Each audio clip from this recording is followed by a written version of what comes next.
Good morning বন্ধুরা। আজ হলো 31 মে রবিবার। আজকের সকালের বিশেষ বিশেষ খবর হলো ভারতমালা প্রকল্পের জট খুলতে করইকান্দিতে বিশাল পুলিশ বাহিনী নিয়ে মাঠে প্রশাসন। প্রায় 3 বছর থেকে কাটিগড়ার করইকান্দিতে জট পাকিয়ে বসেছে ভারতমালা প্রকল্পের শিলচর চুরাইবাড়ি 4 লেন রোড নির্মাণ। জট খুলতে নতুন করে জমি অধিগ্রহণ করতে বিশাল পুলিশ বাহিনী নিয়ে এবার মাঠে নামল কাছাড় জেলা প্রশাসন। কিন্তু এ নিয়েও আপত্তি তুলছেন স্থানীয় একাংশ মানুষ। ফলে পুরনো জট খুলতে গিয়ে নতুন করে জট পাকানোর আশঙ্কা দেখা দিয়েছে। ভারতমালা প্রকল্পের শিলচর চুরাইবাড়ি 4 লেন রাস্তার কাজ অনেকটাই এগিয়ে গেলেও কাটিগড়ার করইকান্দিতে একটা অংশের কাজ এখনও থমকে রয়েছে। জমি অধিগ্রহণ নিয়ে জট পাকিয়ে বসায় ওই স্থানে এখনও কোনো কাজ হয়নি। প্রাপ্ত খবর মতে 2023 সাল থেকে দুইবার রাস্তা নির্মাণের পথরেখা পরিবর্তন করা হলেও জট কিন্তু খুলেনি। গুয়াহাটি হাইকোর্ট পর্যন্ত গড়িয়েছে এই বিষয়। ফলে আদালতের নির্দেশে জট খুলতে এবার কঠোরভাবে মাঠে নেমেছে কাছাড় জেলা প্রশাসন। রাস্তা নির্মাণের জন্য আগের নির্ধারণ করা দুটি পথরেখা পরিবর্তন করে এবার নতুন করে পথরেখা নির্ধারণ প্রক্রিয়া সেরে নিতে শনিবার বিশাল পুলিশ বাহিনী সহ আধাসামরিক বাহিনী নিয়ে মাঠে নামেন পদস্থ আধিকারিকরা। সার্কল অফিসার যাত্রাকান্ত কর্মকারের উপস্থিতিতে চলে জরিপের কাজ। প্রাপ্ত সূত্র মতে যে কোনো মূল্যে কেন্দ্রীয় সরকারের এই প্রকল্পের জমি অধিগ্রহণ প্রক্রিয়ার জট খুলে থমকে থাকা কাজকে ত্বরান্বিত করতে চায় প্রশাসন। কিন্তু রাস্তা নির্মাণের জন্য নতুন করে জমি অধিগ্রহণ প্রক্রিয়া নিয়েও এবার আপত্তি তুলেছেন একাংশ স্থানীয় লোক। উঠছে জিরাত কেলেঙ্কারির মতো গুরুতর অভিযোগও। স্থানীয় একাংশ লোকের অভিযোগ, রাস্তা নির্মাণের জন্য নতুন করে যেদিকে জরিপ করা হচ্ছে তাতে রয়েছে মানুষের বসতবাড়ি। এছাড়াও নতুন জরিপের কুচকাওয়াজ শুরু হতেই ওই স্থানে অর্থাৎ রাস্তা নির্মাণের জন্য বর্তমানে যেদিকে জরিপ হচ্ছে সেদিকে রাতারাতি গড়ে তোলা হয়েছে নার্সারি সহ ঘরদুয়ার। কোথাও ক্ষেতের মাঠে আমের বাগান তো কোথাও লাগানো হয়েছে অন্যান্য নানা ফলমূলের চারা। জিরাতের নামে সরকারকে ঠকিয়ে লক্ষ লক্ষ টাকা হাফিস করতেই এমনটা করেছে একটা চক্র। অথচ এই রাস্তা নির্মাণের জন্য আগের নির্ধারণ করা স্থান তুলনামূলকভাবে অনেকটাই ফাঁকা ক্ষেতের মাঠ। ফলে নতুন জরিপ নিয়ে আপত্তি তুলছেন স্থানীয় একাংশ বাসিন্দা। শুধু করইকান্দি নয়, নতুনভাবে জরিপ হওয়া স্থান দিয়ে রাস্তা নির্মাণ করা হলে ক্ষতিগ্রস্ত হবেন তেলিটিকর দ্বিতীয় খণ্ডের মানুষও। ওই গ্রামের জয়ানাথ, সীমানাথ, সুব্রতনাথ, বাবলিনাথ, নিতেন্দুনাথরা জানান রাস্তা নির্মাণ হবে, এতে তাদের কোনো আপত্তি নেই। পূর্বে যে স্থান নির্ধারণ করা হয়েছিল সেই স্থানেও তাদের জমি রয়েছে। জাতীয় স্বার্থে জমি দিতে কোনো আপত্তি নেই, দিয়েছেনও। কিন্তু এবার নতুন স্থান নির্ধারণে তাদের বসতবাড়ি হারিয়ে যাবে মাথার ছাদ। ফলে আগের সিদ্ধান্ত বহাল রাখার দাবি করেন তারা। বলেন, পূর্বে নির্ধারণ করা ক্ষেতের মাঠ দিয়ে নির্মাণ করা হোক ভারতমালা প্রকল্পের রাস্তা। নতুন এভাবে পক্ষে বিপক্ষে মতামত থাকলেও শনিবার জরিপের কাজ অনেকটাই সেরে নিয়েছে প্রশাসন। জলকাদা বাড়িয়ে সার্কল অফিসারের উপস্থিতিতে পাটোয়ারি কানুনগোড়া জমি জরিপ সহ বিশাল পুলিশ বাহিনী নিয়ে দিনভর কাটিয়েছেন। আর কঠোর প্রহরায় ছিলেন পুলিশের পদস্থ কর্তা সহ বিশাল আধাসামরিক বাহিনী। ফলে এদিন সরাসরি আর কেউ প্রতিবাদের পথে যাননি। করইকান্দিতে জট পাকিয়ে বসা নির্মীয়মান শিলচর চুরাইবাড়ি ভারতমালা প্রকল্পের রাস্তার কাজের জট হলে কিনা তার সময়ই বলবে। অপরদিকে বড়খলার উন্নয়নে সবার সহযোগিতা চাইলেন বিধায়ক কিশোর। অরুণোদয়ের চেক বিতরণ। কাছাড় জেলা বিজেপির চাতলা মণ্ডলের উদ্যোগে বড়খলার নবনির্বাচিত বিধায়ক কিশোরনাথকে সংবর্ধনা জানাতে শনিবার এক জাঁকজমকপূর্ণ অনুষ্ঠানের আয়োজন করা হয়। শিলকুড়ি এলাকার ঐতিহাসিক শ্রী শ্রী বরমবাবা মন্দির প্রাঙ্গণে থাকা জগন্নাথ কমিউনিটি সেন্টারে অনুষ্ঠিত এই অনুষ্ঠানে বিপুল সংখ্যক বিজেপি কর্মী, স্থানীয় বিশিষ্ট ব্যক্তি ও বিভিন্ন সামাজিক সংগঠনের প্রতিনিধিরা উপস্থিত ছিলেন। শুরুতে বিধায়ক কিশোরনাথকে ফুলের তোড়া, উত্তরীয় ও স্মারক প্রদান করে সংবর্ধনা জানানো হয়। এদিন চাতলা মণ্ডলের কর্মীদের পাশাপাশি শ্রী শ্রী বরমবাবা মন্দির পরিচালনা সমিতির পক্ষ থেকেও তাকে বিশেষ সম্মানিত করা হয়। বিধায়ক কিশোরনাথ বলেন, বড়খলায় বিজেপির এই ঐতিহাসিক জয় দলীয় কর্মীদের অক্লান্ত পরিশ্রম, নিষ্ঠা ও সাধারণ মানুষের আশীর্বাদের ফসল। তিনি বিশেষভাবে চাতলা মণ্ডলের কর্মীদের বসি প্রশংসা করেন। বলেন, তাদের নিরলস প্রচেষ্টার ফলেই বড়খলায় পদ্ম ফুল ফুটেছে। তিনি আরও বলেন, নির্বাচনের সময় রাজনৈতিক মত পার্থক্য বা ছোটোখাটো মনোমালিন্য হওয়া স্বাভাবিক, তবে এখন সময় এসেছে সব ভেদাভেদ ভুলে এলাকার সার্বিক উন্নয়নের লক্ষ্যে একযোগে কাজ করার। বড়খলার উন্নয়নে সকলের সহযোগিতা কামনা করেন তিনি। অপরদিকে বিধানসভা সচিবালয়ে দুর্নীতি তদন্তে কমিটি করছেন নতুন অধ্যক্ষ। এক্সটেনশনে থাকা 12 জনকে অব্যাহতির পর ক্যাজুয়াল 16 কর্মীকে অব্যাহতি। বিধানসভা সচিবালয়ের সৌন্দর্যবর্ধন থেকে পরিকাঠামোগত উন্নয়নে কোটি কোটি টাকা লুণ্ঠনের অভিযোগ উঠেছে। আগের অধ্যক্ষ বিশ্বজিৎ দুইমারির কার্যকালে সংগঠিত হয় বিশাল দুর্নীতি। বিধানসভা সচিবালয়ে কর্মী নিয়োগ পদোন্নতিতেও অনিয়মের অভিযোগ প্রকাশ্যে এসেছে।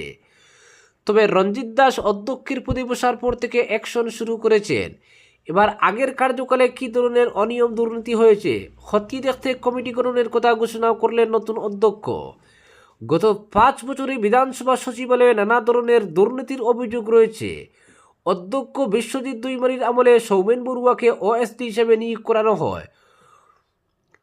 অর্থ সংশ্লিষ্ট ফাইলগুলি দেখাশোনার জন্য নিয়ে আসা হয় এন্টিমা দেওয়া সারাউগি নামের এক মহিলাকে। তাছাড়া বারবার কার্যকাল বৃদ্ধি করে পদে বহাল রাখা হয় বিধানসভার সচিব দুলাল পেগুকে। সেই 3 জন মিলে বিশ্বজিৎ দুইমারির কার্যকালে বিধানসভায় বিভিন্ন খাতে কোটি কোটি টাকা লুটে নেন বলে অভিযোগ রয়েছে। পরিস্থিতি এমন দাঁড়ায় ওএসডির পদে থেকে সৌমেন নিজেই ঠিকাদারি শুরু করেন। কম্পিউটারময় সংস্থার কাছ থেকে কম্পিউটার জোগাড়, নিজের ঠিকাদার সুন্দর মিশ্রের ফার্মকে এম অ্যাসোসিয়েটসকে কোটি কোটি টাকার ঠিকা দেওয়া, রেডবি নামের সংস্থাকেও বিভিন্ন কাজের বরাদ দেওয়ার অভিযোগ রয়েছে। তাছাড়া নিজের বাইপুর জামাইসহ নানা পরিজনকে চাকরি দেওয়ার অভিযোগ রয়েছে অধ্যক্ষের বিরুদ্ধে। ফলে নানা দুর্নীতির অভিযোগে জর্জরিত বিধানসভাকে স্বচ্ছ করে তোলার কাজে হাত দিয়েছেন নতুন অধ্যক্ষ রঞ্জিত দাস। অধ্যক্ষের পদে বসে প্রথমেই এক্সটেনশনে থাকা বিধানসভার সচিব দুলাল পেগুকে দায়িত্ব থেকে অব্যাহতি দেন। তারপর বিধানসভা সচিবালয়ে এক্সটেনশনে থাকা বিভিন্ন পর্যায়ের 12 জন কর্মী অফিসারকে অব্যাহতি দেওয়া হয়। এরপর শনিবার কাজ থেকে অব্যাহতি দেওয়া হয় 16 জন ক্যাজুয়াল কর্মীকে। এক্সটেনশনে থাকা কর্মীদের অব্যাহতি দেওয়া নিয়ে বিধানসভার অধ্যক্ষ রঞ্জিত দাস বলেন, আমি দায়িত্ব নেওয়ার পর অনেকে বলেছেন একাংশ কর্মীকে এক্সটেনশন দিয়ে রাখা হয়েছে, যার ফলে পদোন্নতি থেকে বঞ্চিত হচ্ছেন নিচের কর্মীরা। তিনি বলেন, এর আগে 2016 সালে অধ্যক্ষ হয়ে এক্সটেনশন ব্যবস্থা বন্ধ করেছিলাম আমি, কারণ এক্সটেনশন দিলে অন্যদের প্রাপ্য অধিকার থেকে বঞ্চিত করা হয়। আমি অধ্যক্ষ হয়ে সচিবালয় কর্মীদের যদি বিচার না দেই তাহলে কি করে হবে। এদিকে বিধানসভা সচিবালয়ে নানা ধরনের দুর্নীতির অভিযোগ খতিয়ে দেখতে একটি নতুন কমিটি গঠনের কথাও বলেছেন নতুন অধ্যক্ষ। তিনি বলেন, বিধানসভা সচিবালয়ে অনিয়মের বিষয়টি খতিয়ে দেখিনি আমি। অনেক চিঠি এসেছে আমার কাছে, বঞ্চিত কিছু ঠিকাদারের চিঠিও এসেছে, সব খতিয়ে দেখব আমি। তবে সব কিছু খতিয়ে দেখতে একটি কমিটি গঠন করে দেব। প্রথমে অবশ্য সচিবালয় ঠিক করার কাজ করছি আমি। অপরদিকে মার খেয়ে হাসপাতালে অভিষেক বন্দ্যোপাধ্যায়। সোনারপুরে বেনজির হামলার শিকার তৃণমূল মহাসচিব, উদ্ধারে কেন্দ্রীয় বাহিনী। মাস দেড়েক আগে বাংলাদেশে পালাবদলের পর আওয়ামী লীগের নেতা কর্মীদের উপর যেভাবে একের পর এক হামলা হয়েছে, ঠিক একই ছবি শনিবার সরিয়ে বিকেলে দেখা গেল কলকাতার শহরতলি এলাকা সোনারপুরে। এই 1 মাস আগেও যিনি পশ্চিমবঙ্গের ক্ষমতার অবিসংবাদী নম্বর 2 ছিলেন, সেই তৃণমূল কংগ্রেস মহাসচিব অভিষেক বন্দ্যোপাধ্যায়কে শনিবার বেনজির হামলার শিকার হতে হলো। উন্মত্ত ভিড়ের হামলায় আহত তৃণমূল সাংসদকে ভর্তি করতে হয়েছে হাসপাতালে। গোটা ঘটনা নিয়ে তীব্র উত্তেজনা পশ্চিমবঙ্গের রাজনীতিতে। এদিন বিকেলে সোনারপুরে তৃণমূলের এক মৃত কর্মীর পরিবারের সঙ্গে দেখা করতে গিয়েছিলেন অভিষেক। সেখানে তার উপস্থিতির খবর পেয়ে উত্তেজনা ছড়াতে শুরু করে ভিড় জমে চারপাশে। পরিস্থিতি বেগতিক দেখে তাকে একটি বাইকের মাঝে বসিয়ে সেখান থেকে বের করে নিয়ে আসার চেষ্টা হয়, কিন্তু উন্মত্ত ভিড় প্রথমে তাকে লক্ষ্য করে ডিম ছুঁড়ে মারতে শুরু করে। তার মাথায় হেলমেট পরিয়ে দেওয়া হয়। এক সময় ভিড় বাইকের পথ আগলে দাঁড়ায়। বাইক থেকে নামতে বাধ্য হন মমতা বন্দ্যোপাধ্যায়ের ভাইপো। নিরাপত্তা কর্মী ও তৃণমূল সমর্থকরা তাকে ব্যারিকেড করে এগিয়ে নিয়ে যাওয়ার চেষ্টা করলেও ভিড় থেকে ছুটে আসে চুর চুর স্লোগান, সঙ্গে তাকে লক্ষ্য করে কিল ঘুষি, শার্ট টেনে ছিঁড়ে ফেলার চেষ্টা হয়। একটা সময় অভিষেকের চশমা ও মারের চোটে ভেঙে যায়। পুলিশ গেলেও তাকে উদ্ধার করতে হিমশিম খায়। পরে কেন্দ্রীয় বাহিনী গিয়ে ডায়মন্ড হারবারের সাংসদকে উদ্ধার করে নিয়ে যায় হাসপাতালে। হামলার শিকার হওয়া অভিষেক এদিন সংবাদ মাধ্যমকে জানিয়েছেন, সোনারপুরের মানুষ তাকে স্বাগত জানিয়েছেন। স্থানীয়রা কেউ হামলায় জড়িত নন। উদ্দেশ্য প্রণোদিতভাবে আগে থেকে দক্ষিণ 24 পরগনার ওই এলাকায় লোক ঢুকিয়েছে বিজেপি। পুলিশ প্রশাসনকেও এদিন কাঠগড়ায় দাঁড় করান অভিষেক।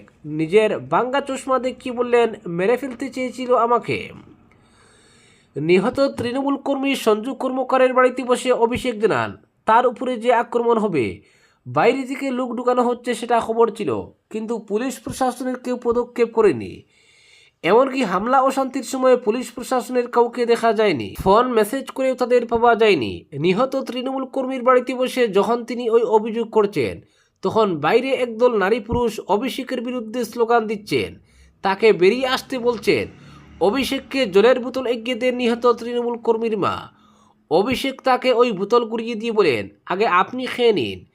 ওই বাড়িতে বসে অভিষেক বলেন, রাজ্য প্রশাসন কে চালাচ্ছে, তৃণমূল না বিজেপি? রাজ্য পুলিশকে ফোন মেসেজ করার পরেও কোনো প্রতিক্রিয়া আসেনি। আমরা বারবার বলেছি ওখানে বাইরের লোক ঢুকেছে, কেন ব্যবস্থা নেওয়া হয়নি? তিনি বলেন, শাসক দল বা সরকার এভাবে দায় এড়াতে পারে না। আমি তো এখানে প্রশাসনকে জানিয়ে এসেছি। আমি কি করতে এসেছি এখানে? একজন মৃত সহকর্মীর বাড়িতে এসেছি। আইসিকে বলেছি, তারপরে পুলিশের কেউ একজন আসেনি। মুখে বললে হলো, যারা এগুলো করেছে তাদের বিরুদ্ধে ব্যবস্থা নিন। অভিষেক আরও বলেন, যে রাজনৈতিক দল ক্ষমতায়, তাদের রাজ্য সভাপতির নাম শ্রমিক ভট্টাচার্য। সেই ভারতীয় জনতা পার্টি রাজ্যের সরকার পরিচালনা করছে। মুখ্যমন্ত্রী বিজেপির, পুলিশ মন্ত্রী বিজেপির। জেলা পুলিশ, রাজ্য পুলিশ কার নির্দেশে চলে? তারপরে পুলিশকে ফোন করার পরে ফোন ধরেনি, মেসেজের উত্তর দেয়নি। আজকের বিশেষ সংবাদ এখানেই সমাপ্ত।